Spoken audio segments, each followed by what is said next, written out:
Good morning students. आज हम हिंदी की पाठ्य पुस्तक वसंत में संकलित भगवान के डाकिये नामक कविता का अध्ययन करेंगे। इसके कवि रामधारी सिंह दिनकर जी हैं। दिनकर जी को हिंदी साहित्य का सूर्य माना जाता है। इस कविता में कवि रामधारी सिंह दिनकर जी ने पक्षी और बादल को भगवान के डाकिये के रूप में वर्णित किया है। यहाँ पर कवि ने इनके द्वारा संदेशों को एक स्थान से दूसरे स्थान पर भेजने की बात कही है। पक्षी और बादल ये भगवान के डाकिये हैं जो एक महादेश से दूसरे महादेश को जाते हैं।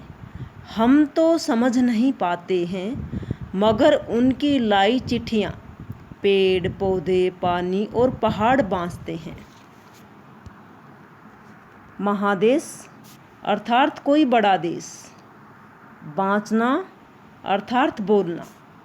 तो इन पंक्तियों में कवि रामधारी सिंह दिनकर जी ने कहा है कि प्रकृति के दो तत्व पक्षी और बादल ईश्वर के डाकिये हैं। ये संदेशों को यहाँ से वहाँ तक लाने और ले जाने का कार्य करते हैं। ये अपने संदेशों को एक देश से दूसरे देश में लेकर जाते हैं और आते हैं। तो कवि रामधारी सिंह दिनकर जी पुनः कहते हैं कि हम लोग प्रकृति के इन अनूठे रूपों को समझ नहीं पाते हैं, परंतु इनके द्वारा लाई गई चिट्ठियों को पेड़ पौधे पानी पहाड़ अच्छी प्रकार से सुनते हैं। ये पक्षियों और बादलों की भाषा को अच्छे प्रकार से समझ लेते हैं।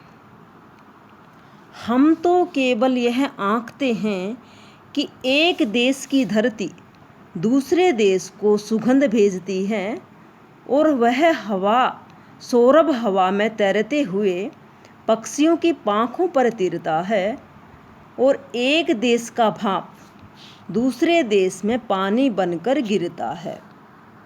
आंकना अर्थात समझना, सुगंध खुशबू, पाँखों अर्थात पंखों।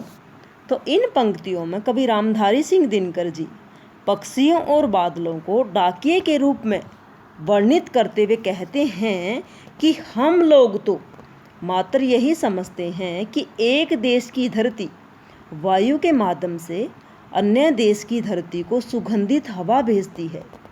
यह सुगंध हवा में तैरते हुए पक्षियों के पाँखों पर तैरती है। इस प्रकार से एक देश की भाप पानी बनकर अन्य किसी देश में गिरने लगती है। प्रकृति का यह सारा चक्र लगातार इसी तरह से अपनी गति में रहता है अर्थात गतिमान रहता है।